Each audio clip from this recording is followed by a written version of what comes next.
Good evening, Columbia. The view from here is absolutely marvelous. 22 candidates came to see all of you.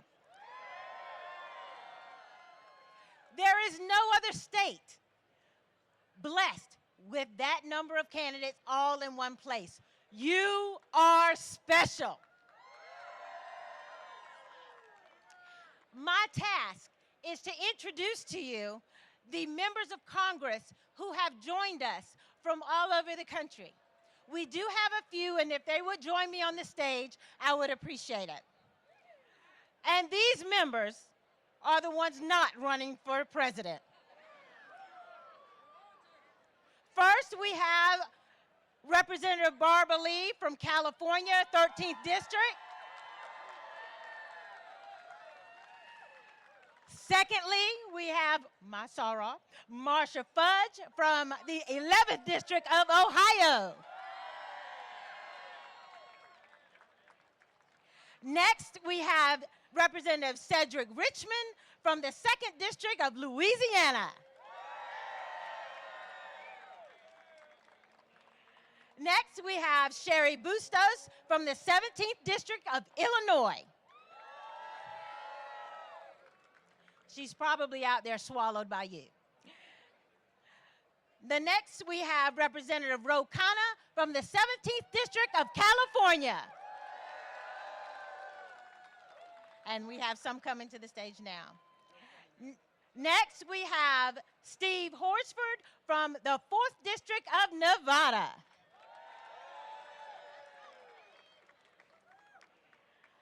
And lastly, we have Representative Joe Cunningham from the 1st District of South Carolina.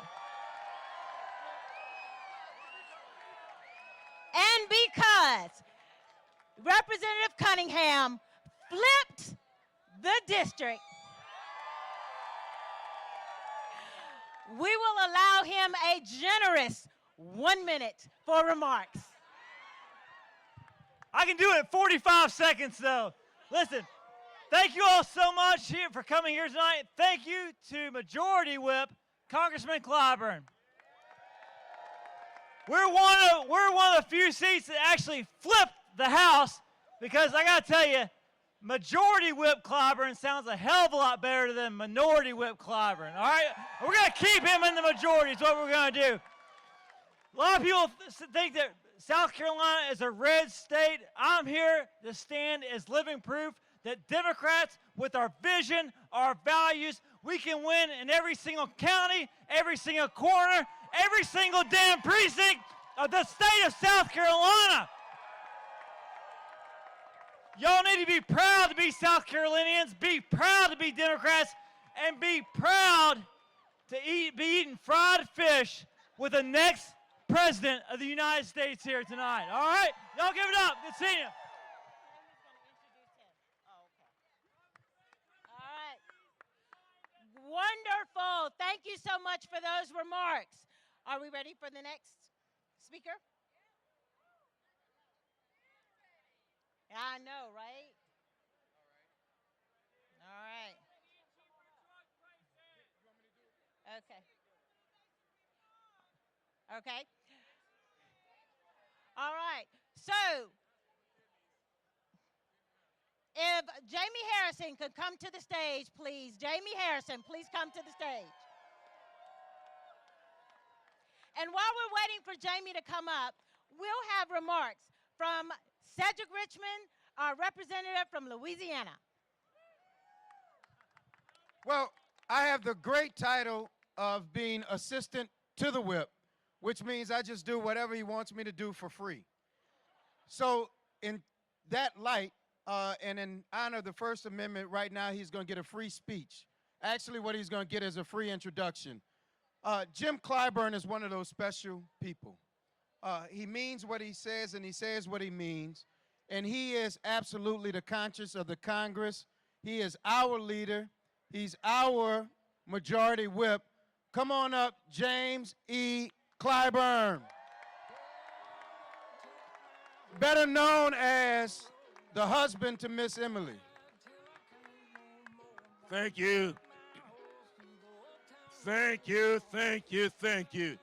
Thank you, Cedric. Thanks to each and every one of you.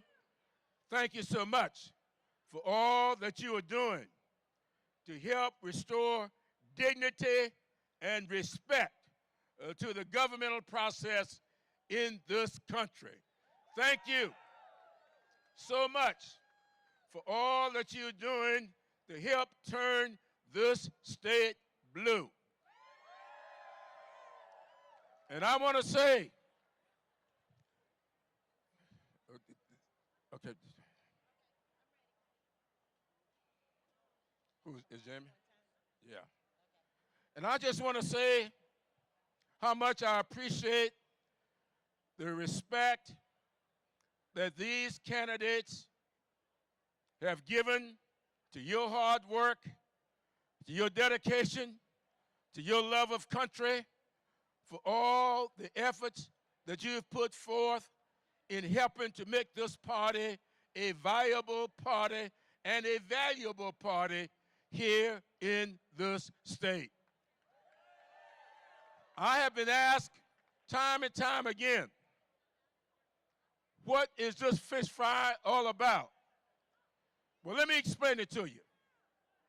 This is our effort to say thank you to those of you who work every day, not looking for anything in return, just trying to get good government, good people in government, trying to improve your lives, trying to select leaders who will make the greatness of this country. And I hear this all the time. You all know this country doesn't have to be made great again. It is already great and has been great for a long time.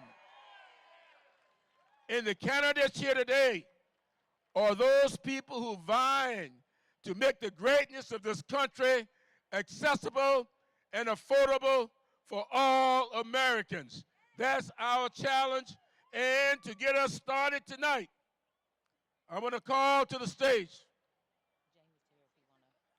Well, before we get started, Barbara Lee finally made it. Come and wave. And Trav Robinson, come on up. Say thank you. I'll see you. The chair of the state party, Trav Robinson, who just had a dinner that turned out to be the biggest sit-down event ever held in the Columbia Convention Center. Congratulations, Trav Robinson. Where's better? Now, before we start the candidates who are coming up momentarily, I want to call up here one of my proteges. I love this young man. I met him when he was in the 11th grade, and I've been trying to get rid of him ever since. Can't get rid of him, quite frankly, don't want to get rid of him. He is going to be one of the biggest surprises in the United States of America next year, Jamie Harrison. Thank you, Congressman. South Carolina, y'all ready? Are you ready? What are we going to do, South Carolina? No, we're going to send Lindsey home. We all know about our Senator, Lindsey Graham. He's probably the most well-off golf caddy in the country. Lindsey Graham, George Will calls him a political windsock. This is a man who changes his colors more so than any chameleon. But my friends, yes, his spine went away. It left somewhere, I don't know. But my friends, this is what we're going to do. This campaign is not going to be about Lindsey Graham. This campaign is going to be about all of you, the people in South Carolina. We are going to make a difference, but in order to make a difference, we got to rebuild trust in this state. People no longer believe in the political process. They don't even believe in the political parties. But we are going to give people hope again. We are going to rebuild hope. We're going to rebuild trust. And we are going to do it this year. All of the pundits, some of them are here, are saying that there is no way in the world that you will win in South Carolina. But let me tell you what my fairy tale is. The day after the election, y'all turn on your TV and you flip over to Fox News and you see Sean Hannity with a handkerchief crying. And you say to him, well, what happened to Hannity? Well, the first thing is Donald Trump is packing his bags. But the second thing is, on the bottom of the ticker, they're going to say, oh my God, what happened in South Carolina? You know what? Because we are sending Lindsey home. Thank y'all so much. Thank you for your support. Go to jamieharrison.com, sign up and volunteer. We need you. I love you. Thank you all. Thank you, Jamie. Ladies and gentlemen, she finally showed up, Barbara Lee from California. And here is my good friend, Ro Connor, also from California.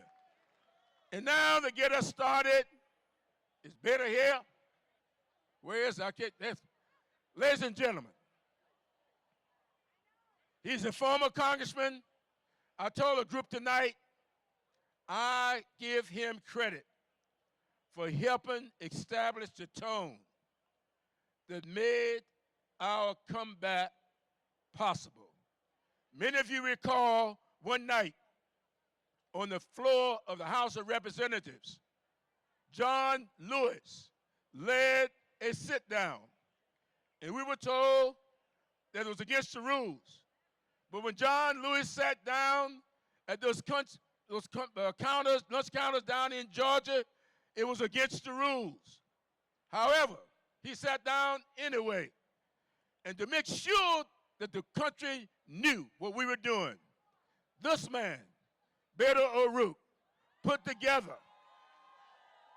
an effort that led to everybody knowing what we were doing. People came from all over Georgia and Virginia and Maryland, and we stayed on that floor until 2 a.m. in the morning, and we saw him reestablish this party in the state of Texas, Beto O'Rourke.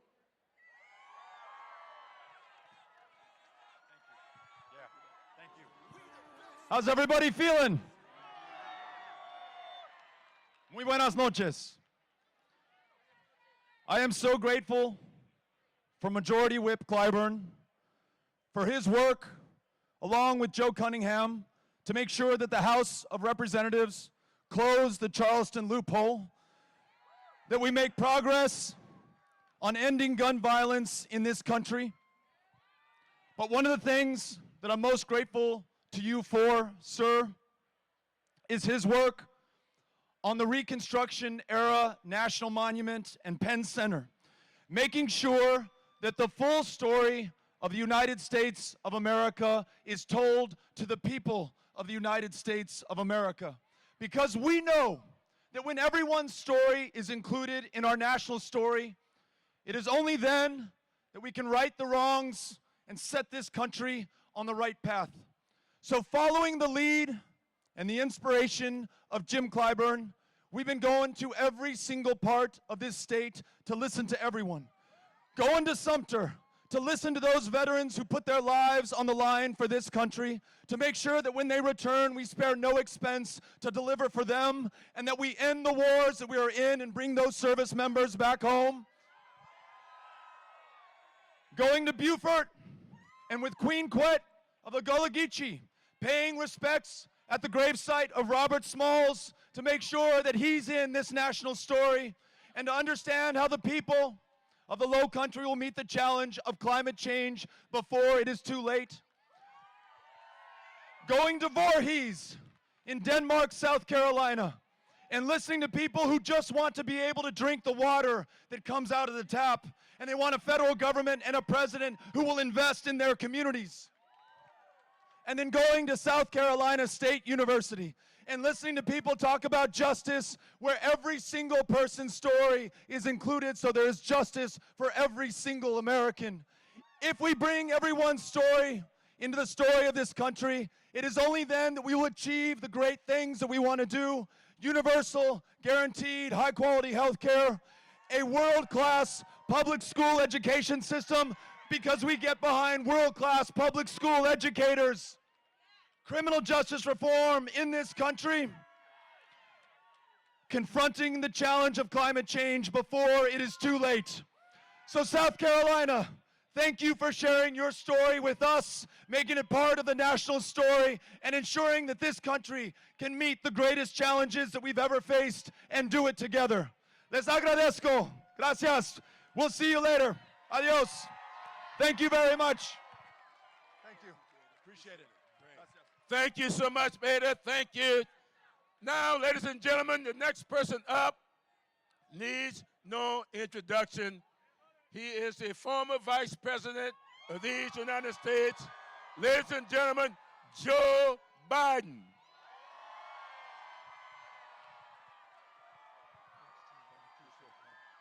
Hello, everybody. It's great to be back. This is my third fish fry, Jim. Number 3. I think I've been in every one of your counties over the years. It seems like I've lived in South Carolina for a long time. Look, it's a delight to be here with Jim, and it was pointed out today, the highest ranking African-American in the history of the United States of America, other than the guy I worked with for 8 years. And folks, look, you all know in your gut, this election is more important than anyone, no matter how old or young you are, you've ever been involved in. Not because any one of us are running, but because of the man who occupies that office. We can make up the 4 years of damage he's done, but 8 years of damage will be almost impossible to get back. So folks, I'm here to tell you, I hope to be your nominee. I'm going to work as hard as I can to get your support, but here's the deal. Whomever the Democratic nominee is, we have to stay together and elect a Democrat President of the United States of America. So thank you, thank you, thank you. And I tell you what, I do miss Fritz being here, Jim. Thank you. Next year I'll see you all. I did it in a minute. Absolutely. Thank you so much. Thank you so much. We might have to put this as a day down in history. That's the shortest speech Joe Biden ever made. Now, ladies and gentlemen, I understand that today is National Selfie Day. If that is true, we got the best representation of that fact that one could have. Next up, I call him the selfie man of the United States of America, my good friend Cory Booker. It is National Selfie Day. Hello, South Carolina! Give it up for Jim Clyburn! All right, there's a whole bunch of candidates going to be coming on this stage, but this election is not about one person and one office. It is about who we are as a nation and who we must be to each other. And so let us all dedicate ourselves in this election to making this about taking it back, not for elected, not for connected, but for the people of the United States of America. And we all must make sure that we may be in the midst of a primary, but when the primary is over, we become a united force. Not just to beat one guy in one office, but we become a united force to put the indivisible back in this one nation under God and stand up for liberty and justice for all. And so now, this is a fish fry, so I want to end with this. From one dad to a guy that likes dad jokes. Let's not flounder. Let's get out there and kick some bass. All right. That's great. Thank you. And now, ladies and gentlemen, this next candidate is an author who has written many self-help books, a great friend of Oprah Winfrey, and now a presidential candidate. Put your hands together for the woman who is writing a self-help guide on how to become president of the United States, Marianne Williamson. Thank you, sir. Thank you. Thank you so much, Congressman. Ladies and gentlemen, in 1863, at the battlefield where the soldiers at Gettysburg had died, Abraham Lincoln said that they had died so that a government of the people and by the people and for the people would not perish from the earth. And yet today, in 2019, on our watch, a government of the people and by the people and for the people is perishing in front of our eyes. A government of the people, by the people, and for the people has become a government of a few of the people, for a few of the people, by a few of the people, of multinational corporations, by multinational corporations, and for multinational corporations. A capitalism gone amok, a virulent strain of capitalism has corrupted our government, and it has hijacked our moral value system. It is time for the people to step in. We need a moral and a political and an economic revolution in this country. In 1776, we said hello to an aristocracy, and it's time to say it again. Ladies and gentlemen, it's time for our generation. A generation rose up and abolished slavery. A generation rose up and gave women the right to vote. A generation rose up and abolished segregation. Ladies and gentlemen, it is our time. It is time for the people to step in. Thank you. See you tomorrow. Thank you. Thank you. Thank you, Congressman. Thank you. Thank you so very, very much. Now, ladies and gentlemen, our next candidate announced his candidacy in the most millennial way possible. He announced on late night TV and the next day on Twitter. My good friend, he really is my good friend, Eric Swalwell.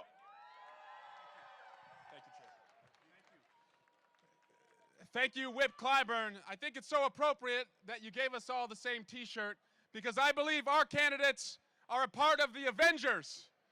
We're here to save America. The Republicans, that's the Hunger Games. But I have to ask you, South Carolina, were you finished with your work when you made us in the majority in the House of Representatives by sending us Joe Cunningham? Were you done? No. You know what you did? You gave us the majority. You gave us a shot to save our country. You cut our time in hell in half. I'm running for president to bring the promise of America now to all Americans. I was the first in my family to go to college. My dad was a cop. They worked hard so I would do better and dream bigger.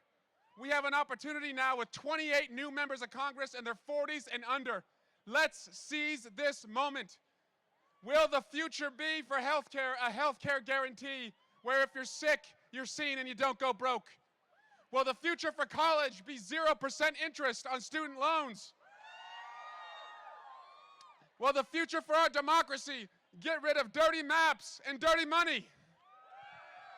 And will the future for women's health care say, her body, her choice?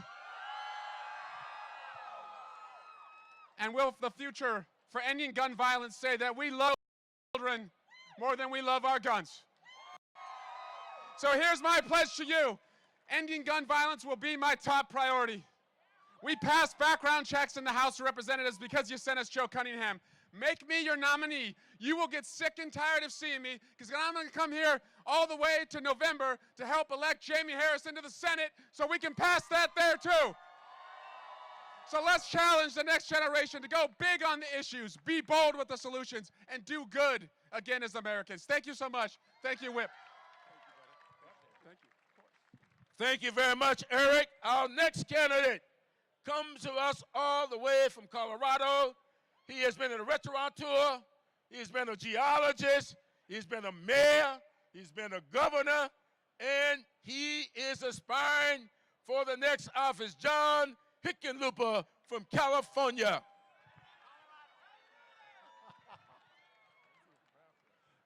All right. How we doing out there, South Carolina? I want to thank Reverend Clyburn, and thank you for putting this together. I want to thank all the volunteers that this is really an honor of. You know, my name is John Hickenlooper. I'm a small business owner who took that scrappy spirit into being governor of Colorado. And I want to give you just a few examples of what we did there with that scrappy spirit. We expanded women's reproductive rights, and we reduced teenage abortion by 66%. We were the first state to legalize marijuana. In the process, we also changed our legal system. We closed 2 prisons. We got to near universal health care. We passed universal background checks. We have the most secure voting system in the country and some of the highest turnouts. You should care about that. We also have the #1 economy in America for the last 3 years and the best apprenticeship program this side on the Atlantic. I want to take those same processes, those same successes, and roll them out for the country. A lot of people here have a lot of good ideas. We've done it. And I think if it worked in Colorado, it'll work for the United States of America. Thank you all for being here. Thank you so much, Governor. Our next candidate is a former mayor, a former secretary of Housing and Urban Development, a young man who aspires for another housing program, the White House of the United States of America, my good friend, Julian Castro. Thank you, sir. Thank you, buddy. Thank you. Buenas noches. Good evening. Thank you, Whip Clyburn. You know, I have a twin brother, Joaquin, that serves with Representative Clyburn. We grew up on the west side of San Antonio with my grandmother and my mom. My grandmother had come over from Mexico when she was 7 years old as a little girl because her parents died.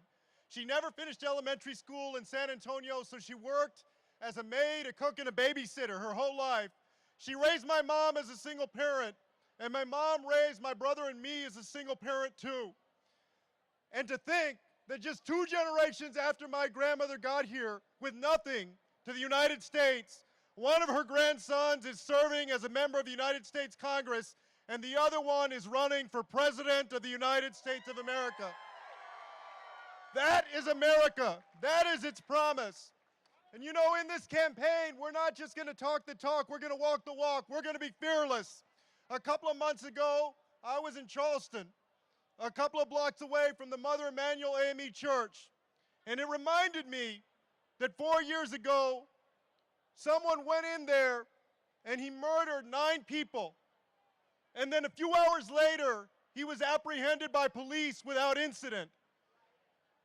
And it made me think, well then, what about Eric Garner? And what about Stephon Clark? And what about Jason Perro?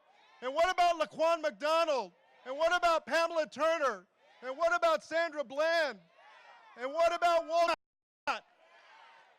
We're going to be fearless about making sure that this country works for everyone, whether it's dealing with police brutality or making sure that we don't have another Flint because we invest in ensuring that lead is not a major public health threat, or we invest in affordable housing. We can be the smartest, the healthiest, the fairest, and the most prosperous nation on earth. Let's go make it happen. Gracias. Thank you. Thank you. Thank you. Thank you so much, Julian. Our next candidate is someone with whom I worked very closely over the years. We have been the fearless duo when it comes to expanding health care through community health centers. He ran before, he's back again. Ladies and gentlemen, my friend, your friend, Bernie Sanders.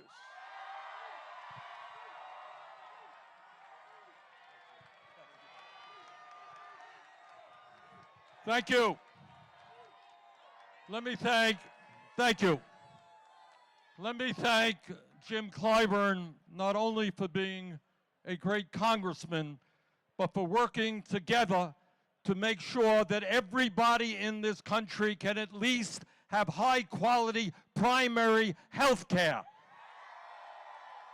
You know, we've got a president today who thinks he is going to win re-election by dividing the American people up. Well, we got some bad news for him. We're going to do exactly the opposite. We are going to bring the American people together. Black and white and Latino, Native American, Asian American. And we're going to bring our people together around an agenda that works for all of us, not just the 1%. Health care is a right, not a privilege.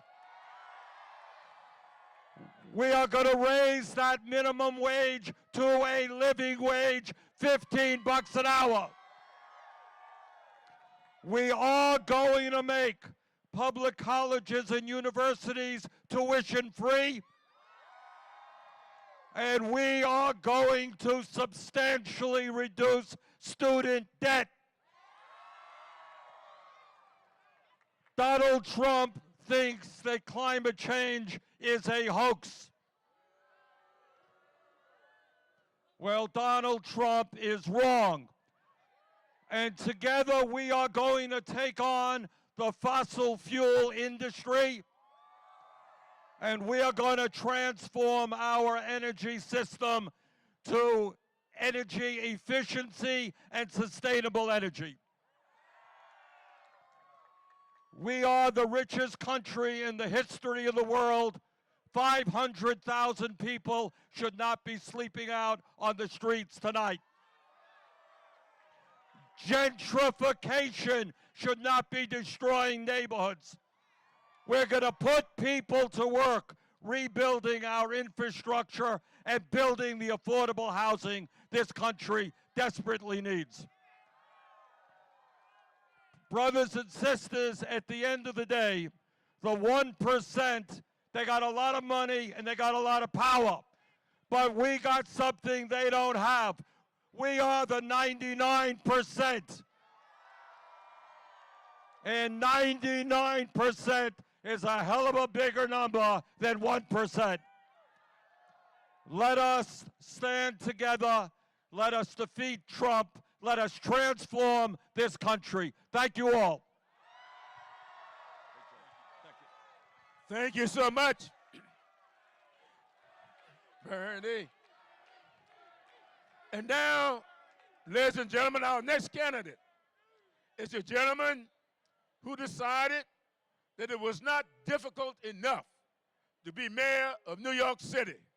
He decided to take on something even a little more difficult, and that is running the United States of America, the mayor of New York City, Mayor Blasio.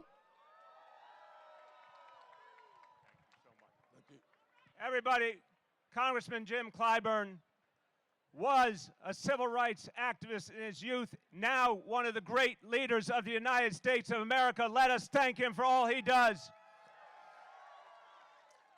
And Congressman, that is some damn good fish. Thank you for the fish fry. Everybody, our party needs to be the party of working people. I have a simple message: working people first. Do you agree with that? Working people first. Working people are the heart of this country. But the government is not on the side of working people. We have no such illusion. We have to make a change. Now, in New York, I've proven it does not have to be a government of and by and for the 1%. In New York, we listen to the people, and we have given things to working people they deserve. We put money back in the hands of working people. We need to put money back in the hands of South Carolinians and Americans everywhere. What we have done pre-K for every child for free. Do you want that in South Carolina? We have made sure that working people, if they get sick, God forbid, they get paid sick days, so they don't have to choose between going to work and earning a day's pay or going to the doctor to get well. Do you deserve paid sick days in South Carolina? We believe in the Green New Deal in New York City. Do you believe in the Green New Deal? We're making it come alive in New York, and we can make it come alive in this whole country. And you know what else we've done? We have divested $5 billion from the fossil fuel companies that put us in this mess to begin with. And one more thing. I got sick of waiting for Washington to address health care. Today in New York, we guarantee health care for anyone who does not have insurance. We guarantee it. We give them a primary care doctor for free. Do you think you need that in South Carolina? Do you think people should have to go to the emergency room and that's their only doctor? We need to guarantee health care. And by the way, there is no health care without mental health care.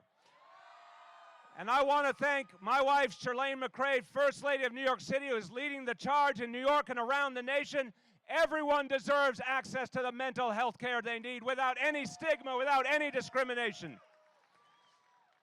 So my friends, our party needs to be to every American clearly the party of working people. We need to be the party that's on the side of people who've been ignored for so long. We need to be the party that's willing to take on the rich and the powerful once and for all. When we become, in the eyes of everyday Americans, the party of working people again, we will not only defeat Donald Trump, we will defeat Trumpism, we will defeat all the division, we will defeat all the hatred. We will unify this country because it will be a place for everyone again. Let's be the party of working people. Let's be a country that honors working people, and let's win in 2020. Thank you, everyone. Thank you very, very much. And now, ladies and gentlemen, our next speaker demonstrates that there's something in the water out in Colorado. Ladies and gentlemen, a United States Senator from the state of Colorado, a good buddy, Michael Bennet.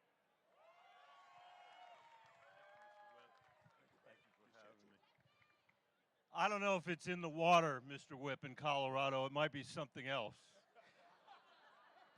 Hello, everybody. I'm Michael Bennet from Colorado. You may not have heard of me. I haven't spent my life running for office. I'm not a career politician. In fact, I was a school superintendent before I was in the Senate. But I want to say a couple things tonight while I'm on the stage. Thank you, Mr. Whip, for your incredible leadership of this country. It is an unbelievable thing that as we meet here tonight, we have a president in the White House who does not believe in the rule of law. We have a president who doesn't believe in an independent judiciary. We have a president who doesn't believe in the constitutionally granted right to a free press. We have a president who doesn't believe in a women's right to choose. We have a president who doesn't believe in universal health care and is taking health care away from millions of Americans. We have a president who denies that climate change is real. In my view, we have a president who doesn't care about America. I don't think he loves America. I don't think he loves anybody but himself. And if you didn't vote for him, he's not working for you. And he doesn't think you count. And he wants to take your vote away from you. And he wants to take your chance for free speech away from you. We need to beat this guy in 2020. And the only way we're going to do it is by overcoming the divisive politics that he represents, the rearview mirror that he represents. We need to go forward, united, on an agenda that brings the American people together around health care, around our economy, and around climate change. I think we can do it and not just be Donald Trump, but govern this country again and do the right thing by the next generation of Americans. Thanks for being here tonight. Thanks for having me, Mr. Whip. We'll see you soon, South Carolina. Thank you very much, Senator. Our next candidate, we have a woman who is a reigning wrestling champion from the state of New York, the woman who proved to me that they got more cornfields in upstate New York than we have here in South Carolina, Kirsten Gillibrand. Congressman, thank you. I just want to thank our Congressman Clyburn for hosting us, for making this an opportunity for all of us to have the best fish fry in the nation. God bless you. God bless Congressman Clyburn. Thank you. So, ladies and gentlemen, the one thing you need to know about me is that I've taken on the powerful and the corrupt my entire career. I took on the Pentagon twice, first over the repeal of Don't Ask, Don't Tell, and then over sexual violence in the military. As a member of Congress from New York State, I took on the banks. I voted against the bailout twice. I've taken on members of Congress many times, first by posting my earmarks, my schedule, my financial disclosure, and my taxes, and then passing a law that bans insider trading by members of Congress. And I've taken on President Trump more than any other Senate in the U.S. Senate, voted against his agenda more than anyone else. So I will take on the battles that other people won't, because that's what this presidential election is actually about standing up for our democracy, about fighting for our values, about making sure our voices are heard. In 2018, record number of people turned out. Over 100 women ran for Congress and won because we stood up to President Trump. Imagine not just a woman having a seat at the table, but imagine a woman at the head of the table. Imagine what the agenda would be. In order to do any of the good ideas we've heard tonight, any of them, the first thing you need to do is go to the root of the corruption. You need clean elections. You've got to root out political corruption with publicly funded elections. Once you restore that democracy, that power into the hands of the people, so you have as much power as any Koch brother, then you can do all the things we've talked about. Health care is a right and not a privilege. Medicare for all, single-payer health care. When you do that, you can pass a Green New Deal, take on the corrupt polluters, take on the fossil fuel industry, and you can make sure that we have lower prescription drugs by taking on the drug companies, taking on the opioid industry. So I promise you, the best way to take on a bully is to stand up to him and fight for what we believe in. And that's what we, this country, will do in 2020. God bless America. Thank you very much, Kirsten.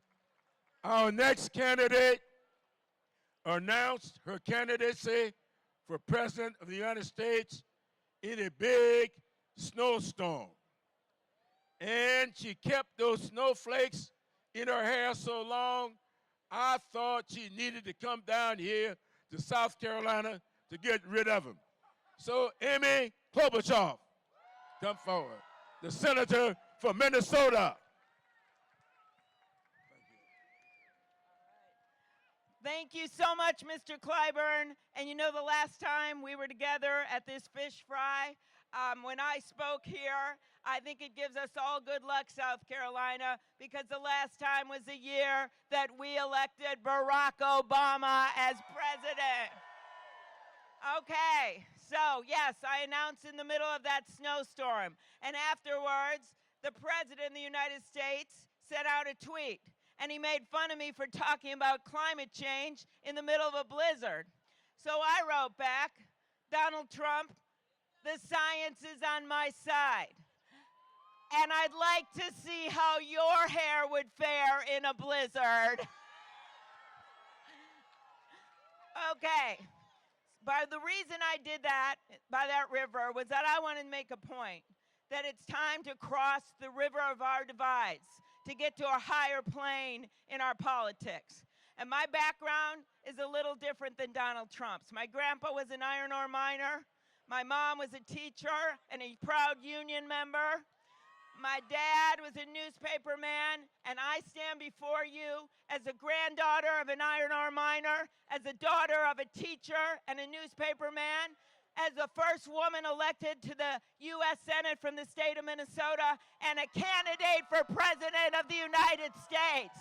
That is what America is about. These shared dreams, this simple idea that no matter where you come from, no matter who you know, no matter if you don't have money or not, no matter where you worship, no matter how you love, that you can succeed in this country.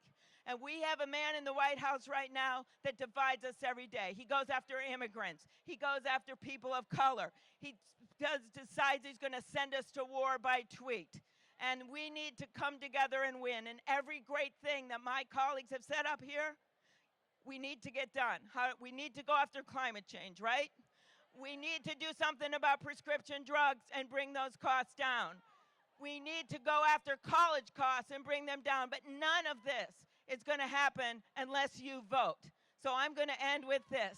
There is nothing more important than voting, not only for president, but for all of your ticket, the great Joe Cunningham, if you're over there in Charleston, for Representative Clyburn, for all your candidates, for State House, for State Senate, and you've got to do it. And the way we do it, by the way, is reauthorizing the Voting Rights Act by